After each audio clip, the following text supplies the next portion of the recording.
ইসলামের দাসপ্রথা যে বৈধ এটা তো অনেকে শুনে থাকবেন, এবং অনেকেও যে বানিয়ে বানিয়ে বলে যে না না না ইসলামের দাসপ্রথা রদ করা হয়েছে। আসলে যে রদ করা হয় নাই এটা আশা করি এই মিজানুর রহমান আজহারির কাছ থেকে শুনলে নিশ্চয়ই সবাই কনভিন্স হবে, তাই না? যে সমস্ত মুমিন মুসলমান আমার ভিডিও টিডিও দেখেন, আমার কথা বিশ্বাস না হলেও অন্তত এই মিজানুর রহমান আজহারির কথা তো আপনারা বিশ্বাস করবেন নাকি? তো কীভাবে আসলে এই যে দাসী পাওয়া যায় এবং দাসীর সাথে কীভাবে যৌন কাজ করা যাবে, অর্থাৎ স্ত্রীর মতো ব্যবহার করা যায়, সেটা সুন্দরভাবে মিজানুর রহমান এখানে এই যে তারই নিজস্ব একটা চ্যানেল আছে আজহারি টিভি, সেখানে এটা বলছে। এবং অ্যাট দ্য সেম টাইম যে ভয়ঙ্কর কাজটা করছে, সে কিন্তু খ্রিস্টান ধর্মকে মানে প্রচণ্ড অপমান করছে। সে অত্যন্ত সুন্দর মিষ্ট ভাষায় দাসীর সাথে মানে কীভাবে দাসী পাওয়া যাবে আর কীভাবে তার সাথে সহবত করা যাবে এটা বললো। বাট বলতে গিয়ে দেখেন যে খ্রিস্টানদের যীশু খ্রিস্টানে কী অপমানজনক কথা বলল। এই সমস্ত কথা শোনার পর খ্রিস্টানরা যে এখনও পর্যন্ত চুপচাপ থাকে এই মুসলমানদের প্রতি, এটাই কিন্তু বিস্ময়কর।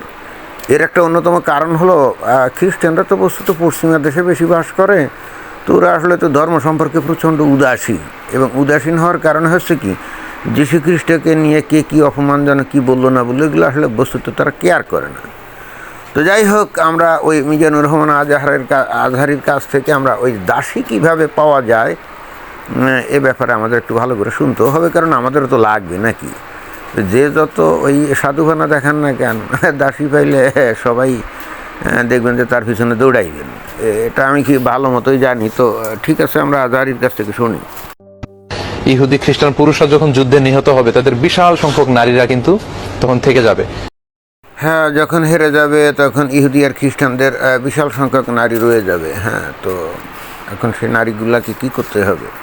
তবে মিজানুর রহমান, তুমি যেই কথা বললে যে ইহুদি খ্রিস্টানরা যদি হেরে যায় তাহলে অনেক নারী থেকে যাবে, বাট মুসলমানরা যদি মারা যায় তাহলে কি তাদের নারীরা থাকবে না? এবং সেক্ষেত্রে সেই সমস্ত নারীদের বিধান কি হবে? যাই হোক, দেখি কি বলে। সেটা ঈসা আলাইহিস সালাম মুমিন পুরুষদের মধ্যে বন্টন করবেন এবং তারা আমাদের দাসী হিসেবে থাকবে, কিন্তু এটাকে বলা হয় সেমি ওয়াইফ।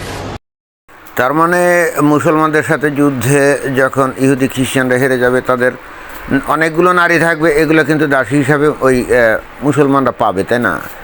তো এই জায়গায় যে যীশু খ্রিস্টকে অপমান কিভাবে করলো দেখছেন? বললো যে যীশু মানে ঈসা নবী এই নারীদেরকে নাকি মানে বন্দিনী নারীদেরকে মুসলমানদের মধ্যে বিলি বন্টন করে দিবে, এই কথাই বললো না। এখানে কিন্তু যীশু খ্রিস্টকে অপমান করলো। কিভাবে করলো সেটা একটু পরেই বলবো, বাট তার আগে ওই মিজানুর রহমানের আর একটু কথা আমরা শুনি। এটা হচ্ছে সেমি ওয়াইফের স্ট্যাটাস নিয়ে তারা থাকবে, এবং যেই মুসলিম সৈনিকের আন্ডারে যেই দাসী থাকবে তার সাথে অন্য কেউ স্ত্রী সুলভ আচরণ করতে পারবে না, শুধুমাত্র কেবলমাত্র সেই স্ত্রী সুলভ আচরণ করতে পারবে। তো মিজানুর রহমান এত মানে ঘুরায় পেঁচায় কথা বলো কী কারণ? এটা তো বুঝলাম না।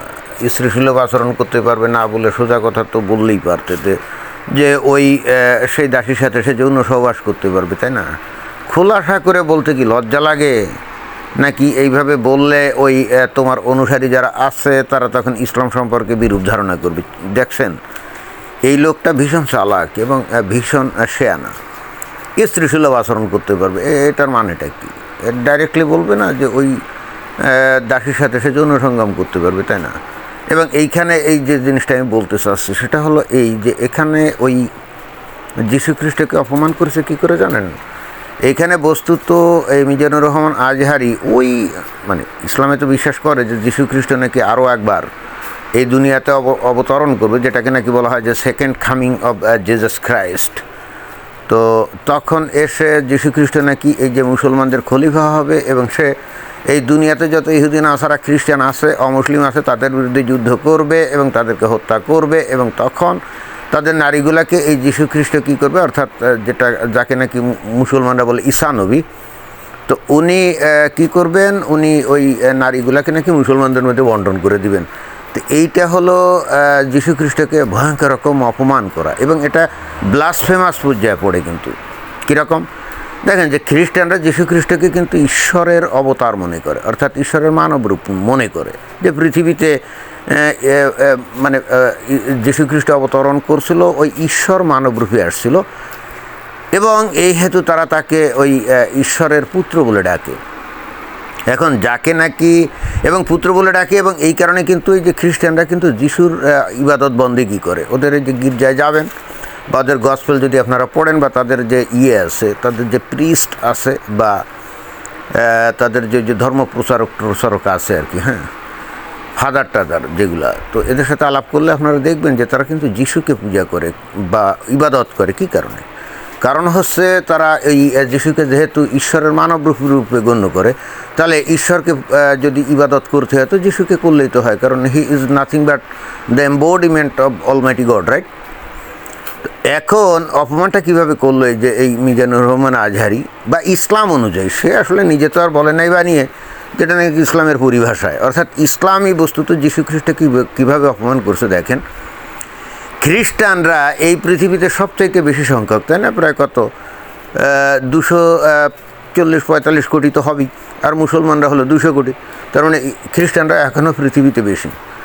তো সেই খ্রিস্টানরা যাকে নাকি ঈশ্বর বলে তারা বিশ্বাস করে এবং তার ইবাদত বন্দেগী করে, এই মিজানুর রহমান আজহারি ইসলাম অনুযায়ী বলতে চাচ্ছে যে মানে খ্রিস্টানদের ঈশ্বর ওই গনিমতের মাল হিসাবে ওই নারী করবে, বন্দি করবে, এবং তাদেরকে মুসলমানদের মধ্যে ভোগ করার জন্য বিলি বন্টন করবে। বুঝছেন?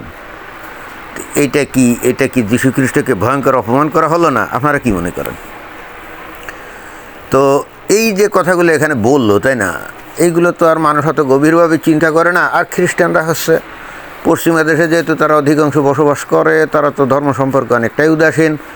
অতএব যীশু খ্রিস্ট নিয়ে কে কী বললো, মন্তব্য করলো, এগুলো নিয়ে তারা কেয়ার করে না। বাট এই খ্রিস্টানদের মধ্যে যদি মুসলমানদের মতো ধর্মের যে মানে প্রকোপ থাকতো, মানে ধর্মীয় অনুভূতি যদি এত স্ট্রং থাকতো, এই দুনিয়াতে একটা মুসলমানকেও তারা বাঁচিয়ে রাখতো এই যীশু খ্রিস্টকে অপমান করার কারণে? আমার তো মনে হয় যে করতো না। দেখেন যে মুহাম্মদের নামে কেউ কিন্তু বানিয়ে কোনো কথা বলার দরকার নেই, কোনো বানিয়ে কথা বলার দরকার নেই, কোনো বানিয়ে অশ্লীল গালিগালাজেরও দরকার নেই। জাস্ট হযরত মুহাম্মদ সম্পর্কে হাদিসে, সিরাতে, তাফসিরে যা যা বলা আছে, যেমন ওই যে ওই প্রৌঢ় বয়সে 6 বছর আয়েশাকে বিয়ে করা, আয়েশার বয়স যখন 9 তার সাথে তখন উনি ওই বাসর ঘরে সহবাস করেন, তাই না? আচ্ছা, এই একটা যে বিষয়। তারপরে ওনার 15-16টা স্ত্রী ছিল, তারপরে তার দাসী ছিল, ওই যে মারিয়া কিপ্তিয়া, দাসীর গর্ভে আবার তার একটা বাচ্চা হয়েছিল ওই যে ইব্রাহিম নামে, তাই না? তারপরে যে কেউ তাকে নবী হিসাবে গ্রহণ করতো না, হযরত মুহাম্মদের নির্দেশ ছিল তাকে ধরে খল্লা ফেলে দিতে, তাই না? এই বিষয়টা তো এরকম, ওই যে হাদিসে আছে, যতক্ষণ পর্যন্ত অমুসলিমরা ইসলাম গ্রহণ না করবে ততক্ষণ পর্যন্ত তাদের বিরুদ্ধে যুদ্ধ করার জন্য আমি আদিষ্ট হয়েছি। তো এর মানে কি?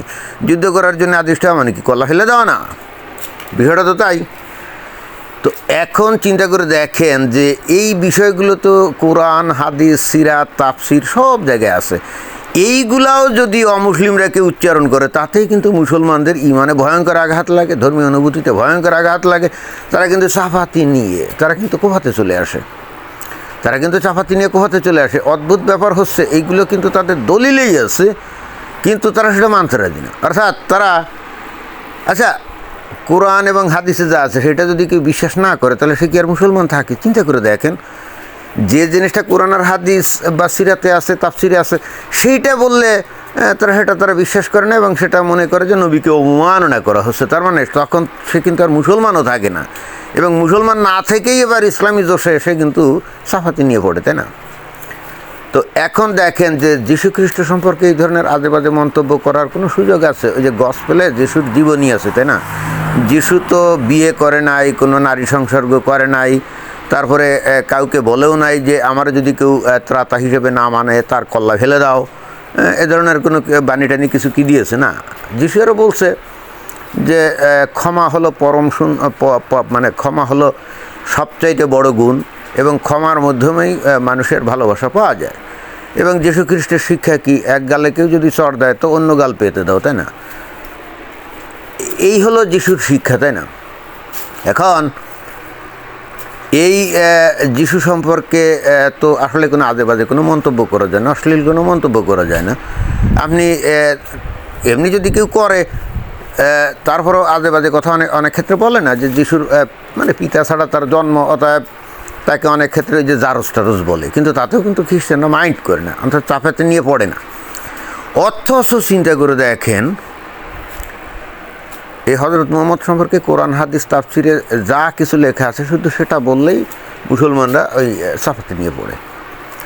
তো এখন এই যে সমস্ত কথাবার্তা এই যে এই মিজানুর রহমান আজহারি বলল, চিন্তা করে দেখেন, সে তো ইসলামের কথাই বললো, অর্থাৎ ইসলাম যে যিশুকে কী মারাত্মক রকমভাবে অপমান করছে, এরপরেও যে এই পৃথিবীতে এই যে খ্রিস্টানরা যে মুসলমানদের উপরে ঝাঁপিয়ে পড়ে না, এটা একটা বিস্ময়কর ব্যাপার না? মুসলমানদের মতো ধর্মীয় অনুভূতি যদি তাদের মধ্যেও থাকতো, তাহলে পৃথিবীতে কী অবস্থা তো এবার বুঝতে পারছেন। ধন্যবাদ।